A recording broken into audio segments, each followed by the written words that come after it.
생명의 문 예수 그리스도라는 제목으로 귀한 은혜를 나누도록 하겠습니다. 우리 제목 한번 읽어볼까요? 시작. 생명의 문 예수 그리스도. 네, 생명의 문 예수 그리스도. 얼마 전에 저는 원래 본질적으로 촌사람입니다. 촌사람.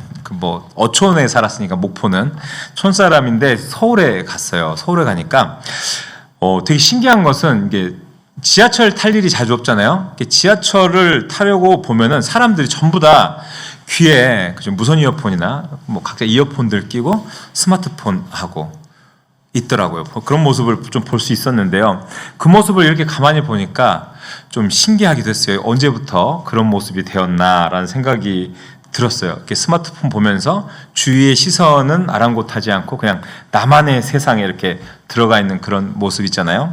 그러면서 남을 의식하기보다는 자신만을 생각하고 또 세상의 소리보다는 자기 자신의 소리에 귀 기울이는 세상이 요즘 세상이 아닌가 하는 그런 생각이 들었습니다.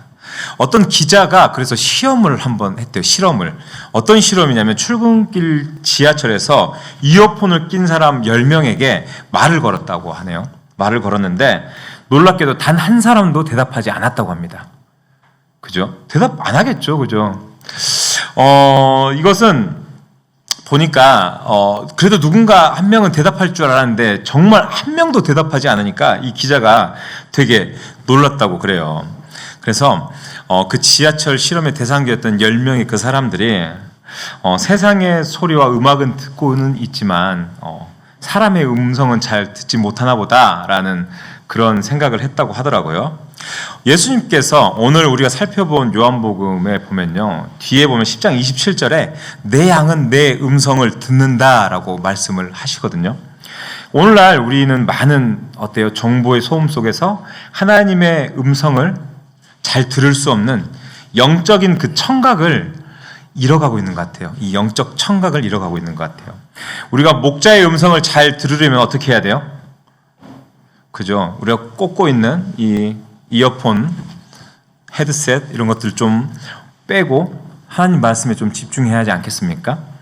세상에 많은 사람들이 수많은 어떤 그런 세상의 소리 속에서 방황하고 또 방향을 잃고 또 수많은 선택의 문 앞에서 방황하는 것이 사실입니다. 그런데 예수님은 오늘 말씀을 통해서 우리에게 이렇게 말씀하세요. 내 음성을 들어라. 나는 문이다. 나는 선한 목자다. 라고 말씀을 하고 있는데요. 오늘은 세상의 소음보다 우리가 또 우리의 목자 되시는 그 주님의 음성을 또 세상의 문보다 구원의 문이신 예수 그리스도를 발견하는 귀한 은혜의 시간이 되기를 주님의 이름으로 축복합니다. 첫 번째로 우리의 마음을 훔치는 도둑을 우리는 좀 경계하며 살아야 하겠습니다. 우리 한번 읽어볼까요? 시작. 우리의 마음을 훔치는 도둑을 경계해야 한다. 네, 우리 1절부터 5절의 말씀 다시 한번 읽어보도록 하겠습니다. 같이 읽어볼게요. 시작. 내가 진실로 진실로 너희에게 이르노니 문을 통하여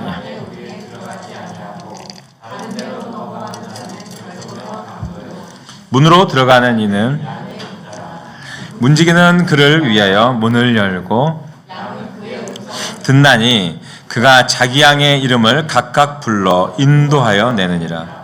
자기 양을 다 내온 후에 앞서가면 양들이 그의 음성을 아는 거로 따라오되 타인의 음성은 알지 못하는 걸로 타인을 따르지 아니하고 도리어 사망하느니.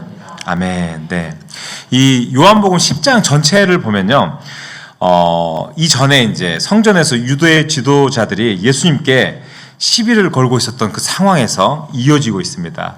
9장을 보면은 예수님께서 날 때부터 맹인된 자를 고치셨어요. 지난주에 들었죠? 기억나시죠? 맹인된 자를 고쳤어요. 그런데 그 사건은 이 당시에 이 종교 지도자들의 심기를 거슬렸습니다. 당시에 종교 지도자들은 사람을 얻기 위해서 율법과 자신들의 영적인 권위들을 내세웠어요. 야, 너네 이렇게 해야 돼. 율법에 이렇게 되어 있어. 그렇게 하지 않으면은 이제 큰일 나는 것처럼 그렇게 이야기를 했던 거죠. 그렇지만 실제로는 그런 모습이 오히려 하나님의 뜻을 막는 행위가 됐었고 또 그들은 하나님의 뜻을 오히려 역행하는 그런 존재가 되어버렸습니다. 그러니까 이런 문맥 속에서 예수님께서는 오늘 본문의 이야기로 말씀하시는데 1절에 제가 다시 읽어볼게요. 내가 너희에게 진리를 말한다. 양우리에 문으로 들어가지 않고 다른 곳으로 넘어가는 사람은 도둑이며 강도다. 뭐라 그러죠? 도둑이며 강도다라고 이야기를 하고 있죠. 제가 이제 원어적인 해석들을 조금 살펴봤어요. 그랬더니 도둑과 강도의 헬라어 의미를 쭉 살펴보면요. 도둑은 헬라어로 클렙테스라고 합니다. 뭐라고요? 클렙테스. 아는 척 한번 할 수 있으면은, 네. 도둑은 클렙테스. 강도는 레스테스. 네, 레스테스. 빨리 잊어버리셔야지. 저도 또 날마다 아는 척 하면서 할 수 있으니까요. 네. 근데 여기서 도둑을 의미하는 클렙테스는 은밀히 훔치는 자를 의미해요. 그러니까 겉으로는 선한 척해요. 괜찮은 사람인 척하고, 그렇지만 보이지 않는 곳에서 사람들의 영혼과 자유를 빼앗는다는 것입니다. 이해되십니까? 그러니까 겉으로 보기엔 우리 편 같고 또 나를 돕는 사람 같지만 뒤통수 치는 그런 존재들 있잖아요. 그러니까 그런 존재라는 것이죠. 이어서 강도를 뜻하는 레스테스는 강제로 빼앗는 자 혹은 폭력을 동반한 약탈자를 이야기를 합니다. 그러니까 이 단어는 당시 로마 사회에서, 이 로마 지배하에 있던 이 사회에서 정치적인 폭도나 강도를 지칭할 때 쓰던 그런 단어였어요. 그러니까 오늘 말씀에서 이 두 단어의 의미가 물질적인 강도, 훔치는 자가 아니라 더 깊이 들어가서 영적으로, 종교적으로 조작하고 속이고 그렇게 움직이는 사람들을 이야기하는 것입니다.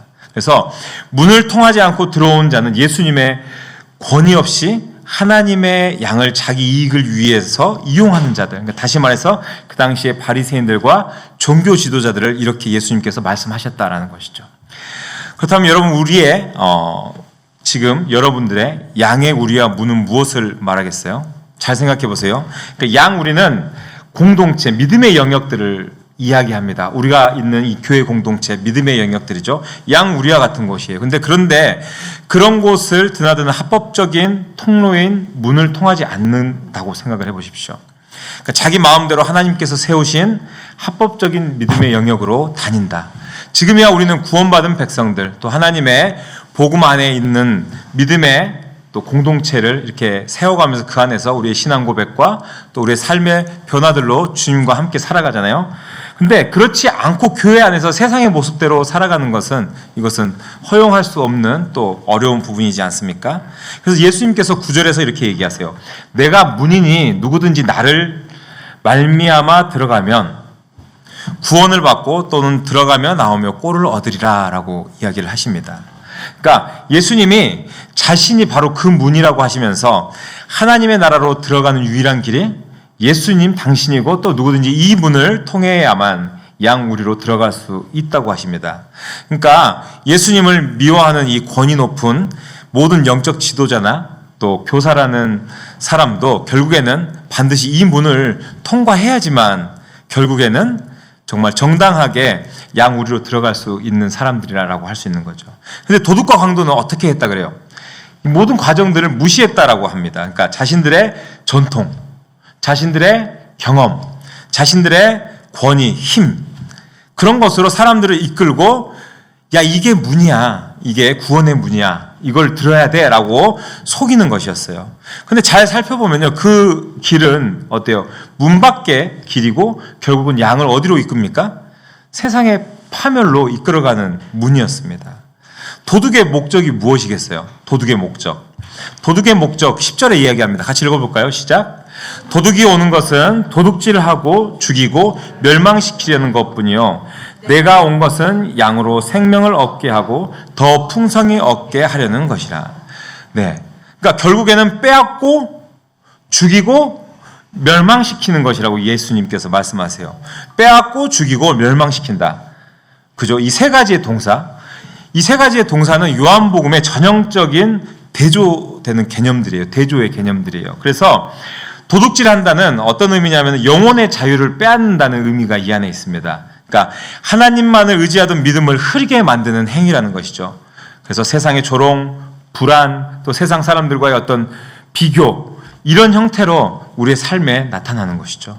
죽인다는 이 동사의 의미는 생명의 숨결을 꺾어버린다는 이야기예요. 그러니까 믿음은 남아 있으나 기쁨이 사라진 신앙들 있잖아요.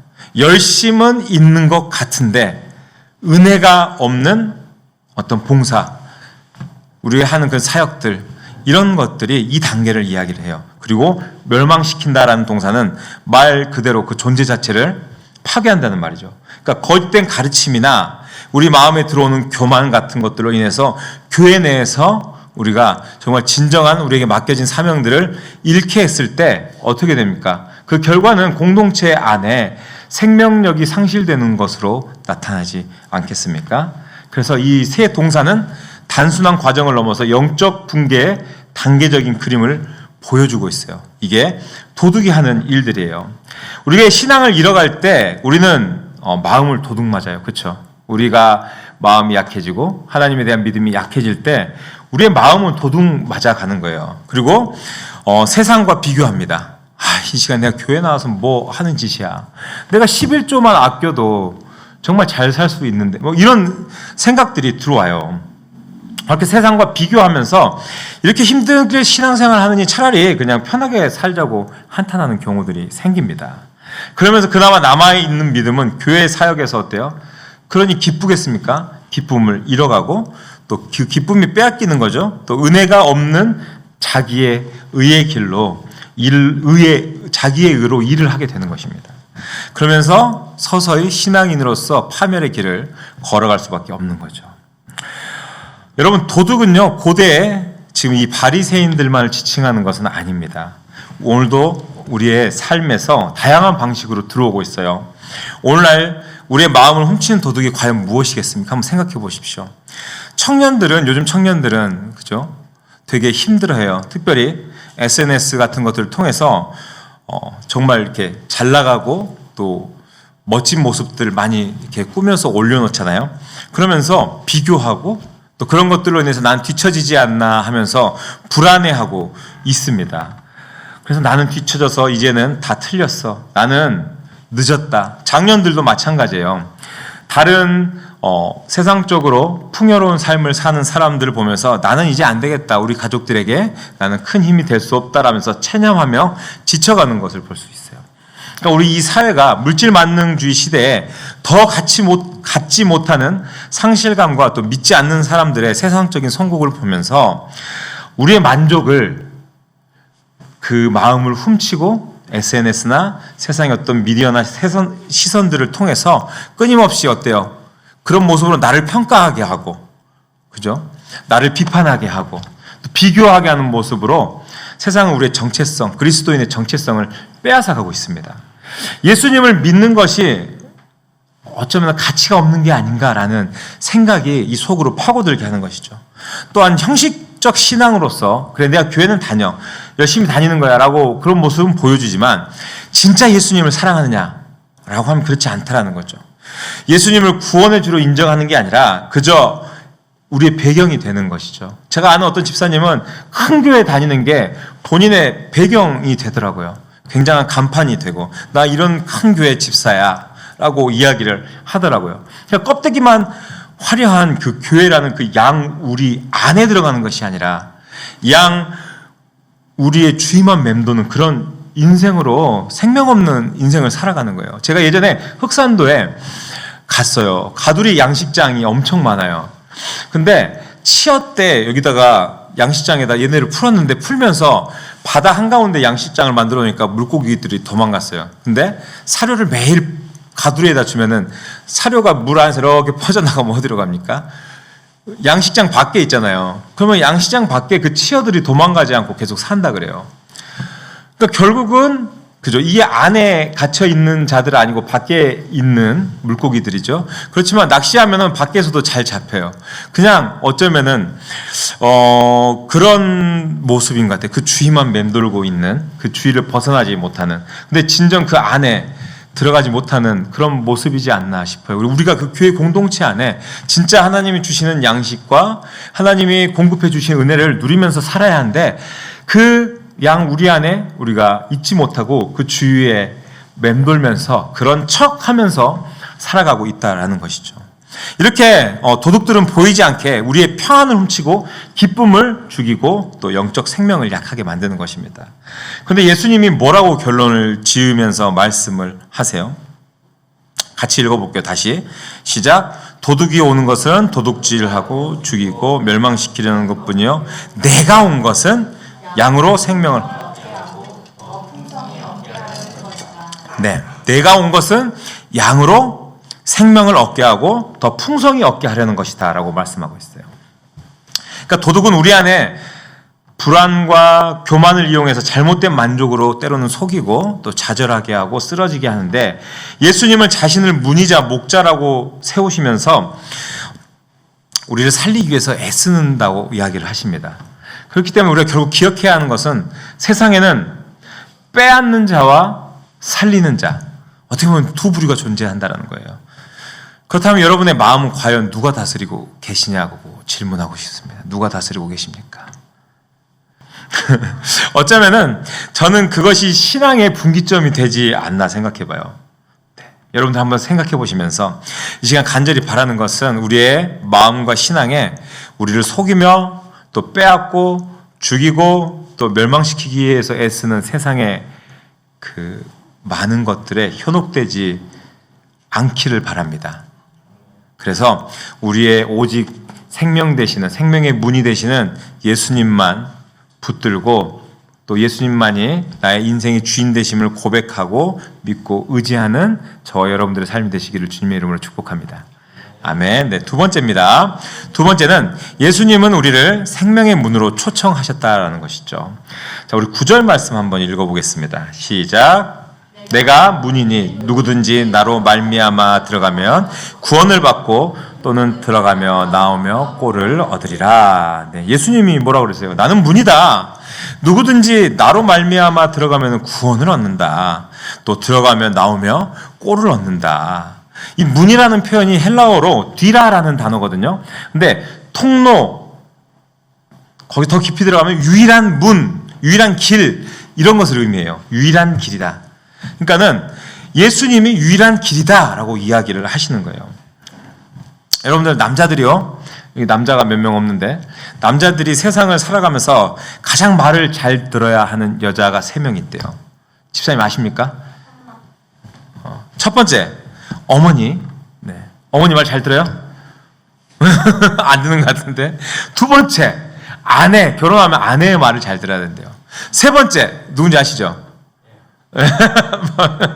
네, 내비게이션에서 이야기하는 아가씨의 말을 잘 들어야 한답니다. 별로 재미없나요?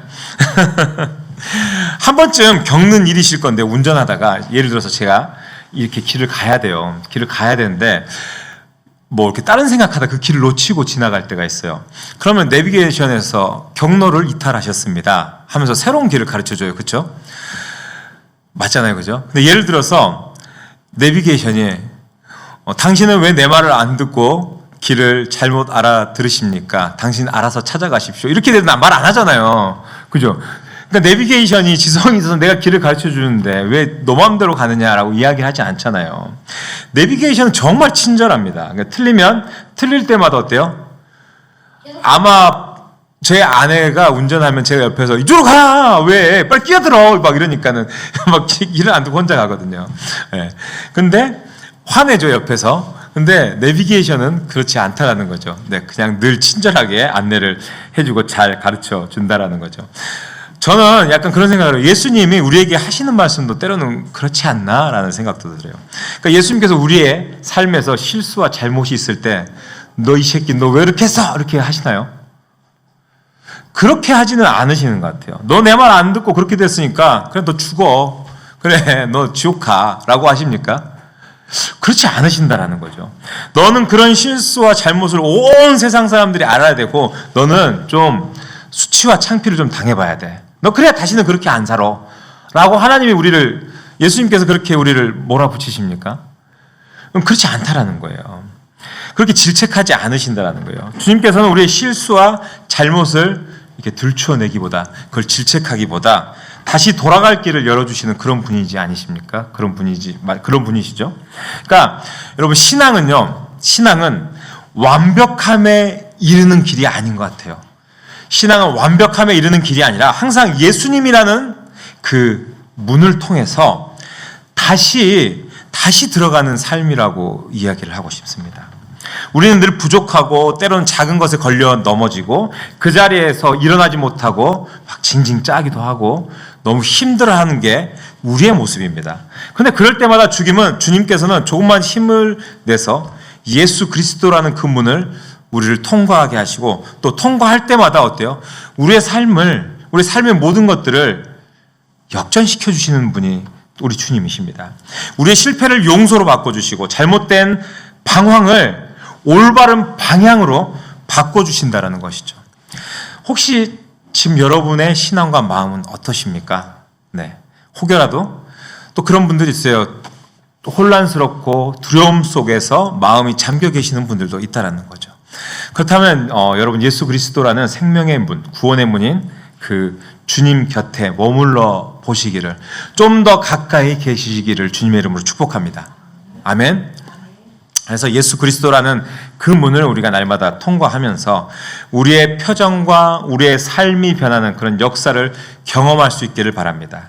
이 시간 여러분 간절히 바라는 것은요, 늘 우리를 부르시는 그 축복의 문인 예수 그리스도 곁에서 늘 승리하며 살아가는 저와 여러분의 인생이 되시기를 다시 한번 주님의 이름으로 축복합니다.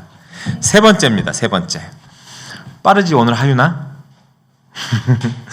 네, 세 번째는 선한 목자의 사랑을 기억하며 우리 안에 넘치는 존재로 살아가야 한다는 거죠. 한번 읽어보겠습니다. 시작. 선한 목자의 사랑을 기억하며 넘치는 존재로 살아야 한다. 네, 우리 11절부터 15절까지의 말씀 한번 읽어보겠습니다. 시작. 선한 목자라 목숨을 버리거니와 삭구는 목자가 아니요 양도 제 양이 아니라 이리가 오는 것을 보면 양을 버리고 달아나나니 이리가 양을 물어가고 또 해치느니 달아나는 것은 그가 삭군인 까닭에 양을 돌보지 아니. 나는 선한 목자라. 나는 내 양을 알고 양도 나를 아는 것이 아버지께서 나를 아시고 내가 아버지를 아는 것 같으니 나는 양을 위하여 목숨을 버리노라. 아멘. 네, 예수님께서 자신을 뭐라고 하셔요? 선한 목자. 그죠? 본인을 선한 목자라고 하셨어요. 여기서 뜻한 선한 목자가 어떤 뜻일까요? 네, 아름답고 탁월한 목자라는 의미가 있어요. 그러니까 이 뜻이 무엇이냐면요, 단순히 성품이 좋고 또 마음씨가 너무 좋아서 착한 정도를 넘어서 양을 위해서 자신의 생명을 기꺼이 내어놓는 헌신과 사랑을 가진 완전한 목자라는 그런 의미가 이 안에 내포되어 있습니다. 네. 우리가 생각하는 그냥 단순하게 사람 좋다를 뛰어넘어서 양을 위해서 자신의 생명을 기꺼이 내어놓는 그런 헌신과 사랑이 있는 목자라는 거죠. 쉽지 않습니다. 사람이 내가 키우는, 표현이 그렇지만 강아지를 위해서 죽어줄 수 있는 사람이 있어요? 없습니다. 네, 없어요. 쉽지 않습니다. 쉽지 않은 게 아니라 그건 미친 짓이라 그러죠. 네. 미친 짓을 하신 분이 예수님이라는 이야기죠. 예수님의 목자됨은요, 근데 이게 누군가 시켜서 하나님이 등 떠밀어서 한 게 아니라는 거예요. 그러니까 자발적이고 능동적인 희생이었다라는 이야기입니다. 우리가 읽은 11절에 보면요, 자기 목숨을 버리다라는 말씀에서 이 표현이요, 원어적인 해석을 보면 수동태적인 의미가 아니라는 거예요. 능동태적인 의미가 포함되어 있다는 거예요. 수동적으로 이 사명을 완수해야 된다는 게 아니라 능동적으로 이 일을 해내셨다라는 것을 이야기를 하고 있어요. 그러니까 예수님께서는 양들을 위해서 스스로 목숨을 내놓으셨다라는 말씀입니다. 여러분, 예수님은 십자가의 고난과 죽음을 통해서 우리를 위해 죽기로 결정하셨다라는 것을 미리 예표하셨던 장면이에요. 이 뒤에 사건들을 통해서 예수님의 죽음과 또 부활의 사건들이 나타나잖아요. 요한복음의 이 시점에서는 그런 것들을 미리 이렇게 예표해서 내놓으셨다라는 거죠. 그런데 이제 사꾼은 어떻다고 이야기를 합니까? 사꾼 읽어볼까요? 시작. 사꾼은 목자가 아니요 제 양이 아니라 이리가 오는 것을 보면 양을 버리고 달아나는, 이리가 양을 물어가고 또 해치느니라. 아멘. 네. 그러니까 말씀처럼 자신의 소유가 아닌 양들이에요. 그러니까 어때요? 돌보지 않고 위기가 오면 어떻게 해요? 나부터 살아야 되니까 도망가는, 양이야 죽든지 말든지. 네. 그렇다라는 것이에요. 그래서 어때요? 양들이 이리에게 죽임을 당하고 상처를 받고 많은 피해를 입게 되는 결과를 낳게 된다는 거죠. 이것은 종교 지도자들이 좋지 않은 목사님들도 많이 있습니다. 좋은 목사님도 있지만 그런 지도자들을 통해서 그런 지도자들의 이기적인 태도를 통해서 어떤 영적인 무책임을 비판하는 그런 이야기예요. 그러니까 우리 주님께서는 보여주신 모습이 선한 목자는 이렇게 해야 된다라는 모습을 보여주셨고 목자들에게 요구하셨지만 어때요? 그렇지 않은 지도자들이 많다라는 것이죠. 우리 김재현 목사님 어떻습니까? 그죠? 헌신하시고 또 교회를 위해서 열심히 일하시는 모습 볼 수 있습니다. 저희는 그게 소명이기 때문에 그렇게 살아가야 한다라고 생각하고 애를 씁니다. 근데 그렇지 않은 분들도 많이 있다라는 것이죠. 그래서 14절에 보면요. 나는 내 양을 알고 내 양도 나를 안다고 하세요. 그러니까 여기는 안다는 게 단순히 지식적으로 쟤는 조하연이야. 조하연은 저기 어디에 중학교지? 그 중학교 2학년이고 나이는 15살이고 뭐 그냥 그런 게 단순한 지식만 알고 있는 게 아니라 인격적인 교감과 연합의 어떤 의미들을 강하게 그 안에 내포하고 있다라는 것이죠. 그래서 이 말씀은 목자와 양과의 깊은 상호 인식과 신뢰 관계를 보여주고 있습니다. 그래서 진정한 목자는 양을 알고 또 목자를 신뢰하는 양 또한도 목자의 목소리만으로도 그를 알 수가 있어요. 제가 예전에 양떼 목장에 간 적이 있어요. 저희 아내랑 첫 데이트를 양떼 목장에서 했는데 그 양들 보면은 그 밥 줄 때 기가 막히게 그 양 키우는 사람들 목소리 알고 찾아와서 밥을 먹습니다. 근데 그 외쪽으로 온 사람들이 양을 부르면요, 양이 꼼짝도 안 해요. 근데 양 주인이 밥 먹자 막 이렇게 부르고 신호를 주면은 양들이 막 우르르 몰려드는 것을 볼 수가 있어요. 그만큼 신뢰와 교감이 그들 가운데 쌓여 있다라는 것이죠. 그러니까 우리도 그렇게 살아가야 한다는 것입니다. 그래서 예수님께서 우리의 이름을 부르세요. 우리의 이름을 부르십니다. 장미야 하고 부릅니다. 들리십니까? 잘 안 들리죠? 말씀을 통해서 우리에게 이야기를 하신다라는 것이죠. 그래서 교회 안에 우리가 함께 있더라도 그 음성을 듣는 사람들이 있고 듣지 못하는 사람들이 있어요. 분명히 있습니다. 근데 우리가 진정으로 주님의 음성을 듣고 그 말씀대로 행하기 위해서 애쓰는 사람들이라면은 우리는 예수님의 그 마음을 느낄 수 있고 또 예수님을 사랑하며 사는 그런 신앙인으로 교회 안에서 그 공동체 안에서 살아갈 수 있다라는 것이죠. 그리고 그 안에서 그 주시는 풍성한 사랑과 은혜를 누리는 인생으로 살 수 있다라는 것입니다. 그러니까 여기서 예수님이 말씀하시는 풍성함의 의미를 좀 더 깊이 들어가서 이야기하자면요. 교회 안에서 어떤 풍성함을 누릴 수 있느냐, 주님 안에서 어떤 풍성함을 누릴 수 있느냐. 그러니까 여기서 말하는 풍성함의 의미가 넘치도록 가득한 상태, 그래서 흘러넘치는 생명에 대한 것을 이야기하는 것이거든요. 그러니까 우리가 생각할 때는 어때요? 풍성하다 그러면은 뭔가 이렇게 많아야 되죠, 그죠? 넘쳐야 돼요. 그러니까 어떤 소유나 우리가 어떤 것들을 성취해야 한다라고 오해할 수 있는데 예수님이 말씀하신 풍성함은 그런 세상적인 기준의 풍성함이 아니라는 거예요. 무언가를 소유하고 성취하는 게 아니라 오히려 하나님과의 관계가 온전하게 이루어질 때 이것을 풍성하다라고 이야기한다라는 것이죠. 그래서 어떤 기자가 쓴 칼럼의 제목이 있었는데요. 시간을 낭비할 권리라는 제목이 있었어요. 시간을 낭비할 권리. 그러니까 이 기자 얼마나 바빠요. 바쁘고 지친 일상 가운데 어떤 때는 아무 일도 하지 않는 시간에 나는 회복된다. 그렇게 글을 썼더라고요. 제 아내가 생각나더라고요. 그냥 가만히 충전하고 쉬고자 하는 사람들이 있잖아요. 너무 바쁠 때는. 근데 우리가 어떻게 생각해요? 우리는 쉰다고 생각할 때 또 우리가 풍성하게 채워야 한다라고 하면은 무언가 늘 우리 삶 속에 더하는 것을 요구해요. 우리는 쉬어야 되면 어떻게 해요? 동남아를 가야 돼요. 그죠? 좋은 비치에서 쉬어야 되고 좋은 리조트나 호텔 가서 돈을 써야 돼요. 움직이고 바쁘게. 그래야지 우리는, 그죠? 우리가 풍요로워진다고 생각을 하는데 그게 아니다라는 것이죠. 그러니까 우리에게 무엇을 늘 더하는 것이 아니라 우리가 하나님과의 관계가 회복되고 하나님의 말씀에 경청하기 위해서 우리의 삶을 때로는 멈추고 가만히 주님과 함께하는 그런 삶이 정말 진정한 풍성한 삶이라고 할 수 있다는 것이죠. 네, 오늘 말씀 어렵지 않습니다. 네, 간단하게 포인트는 이렇습니다. 자, 도둑은 빼앗지만 예수님은 네, 채우신다. 다시 한번 할게요. 도둑은? 예수님은? 네. 세상은? 네. 예수님은? 요것만 외우시면은 오늘 말씀 끝입니다. 외웠어? 잘했습니다. 네. 주님이 우리의 목자이시라면 삶의 어떤 순간에도 길이 끊기지 않아요. 그렇죠? 우리를 온전히 이끌어 주십니다. 우리의 결핍이 남아 있어도 그 결핍 속에 우리가 주님의 음성을 들을 수가 있다면요, 우리는 이미 풍성한 생명 안에 서 있다라는 것이죠.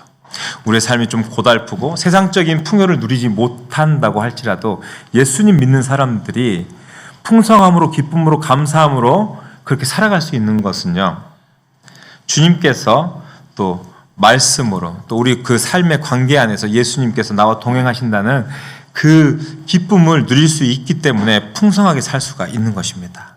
말씀을 마무리하겠습니다. 이 시간 여러분, 간절히 제가 소망하는 것은요, 세상의 악함, 세상의 유혹, 정말 우리를 쓰러뜨리고 좌절하게 하려고 할 때 우리의 소망이 오직 우리를 살리시는 생명의 문이 되시는 풍성한 주님께 있다라는 그 사실을 기억하시면서 늘 주님 곁에서 떨어지지 마시고 주님 붙들고, 네, 주님 말씀 찾아보면서 주님 나에게 어떻게 살기를 원하시는지 좀 되새기시면서 그렇게 늘 풍성함으로 승리하며 살아갈 수 있는 저와 여러분의 삶이 될 수 있기를 다시 한번 주님의 이름으로 축복합니다. 아멘. 네.